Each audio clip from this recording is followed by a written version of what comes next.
The airport terminal was loud. Rolling suitcases, boarding calls, impatient sighs.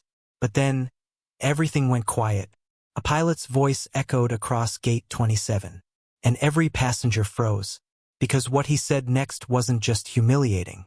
It was career-ending. He just didn't know it yet. And the woman he was shaming, she wasn't just another passenger. She was the worst possible person he could have chosen. Chapter 1.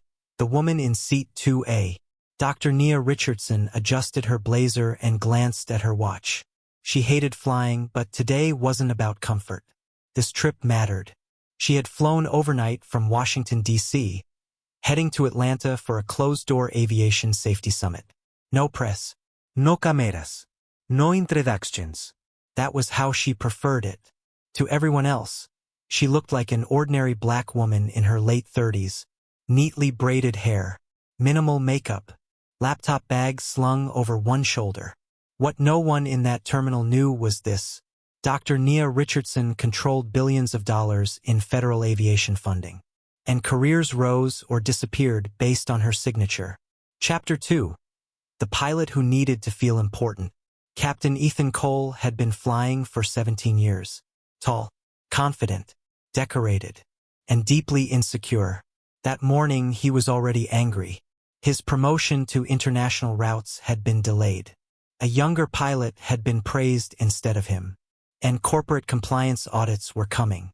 He needed control. He needed to remind people who mattered. And when he spotted Dr. Richardson walking toward the cockpit door, he smirked. Chapter 3. The first disrespect. "Excuse me," Nia said calmly, holding up her boarding pass. "I believe I was cleared to speak briefly with the captain." Ethan didn't even look at it. He glanced at her, then at the line of business-class passengers behind her. "Ma'am," he said loudly, "passengers are not allowed near the cockpit." She smiled politely. "I'm not just a passenger." That's when he laughed. A sharp, mocking laugh. "Well, everyone thinks they're special these days," he replied. "Please step aside before you delay the flight." A few passengers shifted uncomfortably. Nia stepped back, graceful, composed. But she remembered his face. Chapter 4. Humiliation at 30,000 feet. Publicly. The real humiliation came later, after boarding. As passengers settled in, Ethan's voice came over the intercom. "This is your captain speaking," he began casually. Then his tone changed. "We do ask that certain passengers follow instructions promptly, especially those who feel rules don't apply to them." Some people laughed. Others looked around. Then he added, "Disruptive behavior will not be tolerated, no matter who you think you are." Eyes turned, toward seat 2A, toward Nia. Her chest tightened, but she didn't flinch.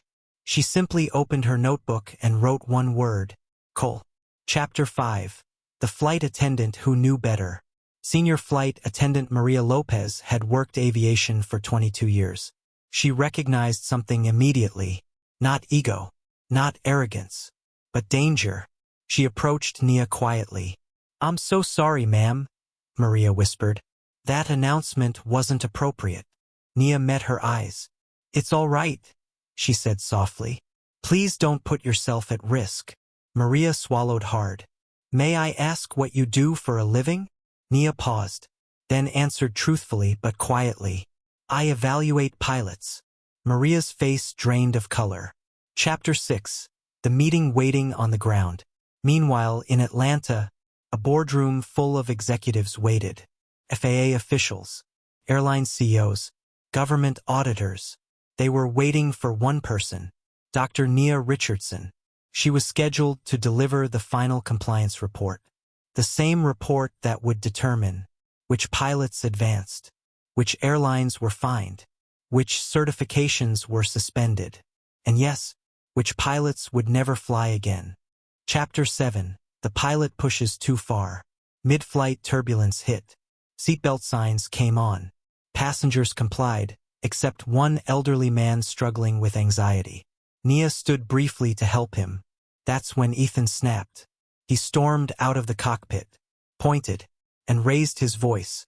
"Mom, sit down. You people never listen. The cabin went silent. You people. Every head turned. Phones came out. Maria stepped between them. Captain, please. But Ethan was already done. Security will be meeting this passenger upon landing, he announced loudly. Nia sat slowly, heart steady, voice calm. I look forward to it. Chapter 8. Touchdown and Truth. The plane landed. Security boarded. But before they could act, a man in a federal badge stood. Hold on, he said. He turned to Nia. Dr. Richardson? She stood. Yes. The pilot froze. The officer faced Ethan. Captain Cole, this woman is your evaluator. Silence. You're under review, the officer continued. Effective immediately. Ethan's knees buckled. Chapter 9. The Boardroom Reckoning. 2 hours later, Ethan sat alone. Across from him, Nia. She spoke calmly. You humiliated me publicly, she said. But worse, you endangered passengers and violated ethics. He tried to speak. She raised a hand. This meeting is not about me. She slid the report forward. Your license is suspended pending investigation. His career gone. Chapter 10. The Final Message. Weeks later, Nia stood at a podium, addressing hundreds of pilots. Professionalism, she said, is not optional. The room stood in silence. Some lessons are learned too late. Outro. Call to action. If the story moved you, if you believe respect should never be optional, backhand index pointing right like, backhand index pointing right subscribe, backhand index pointing right comment. Respect, because you never know who's watching.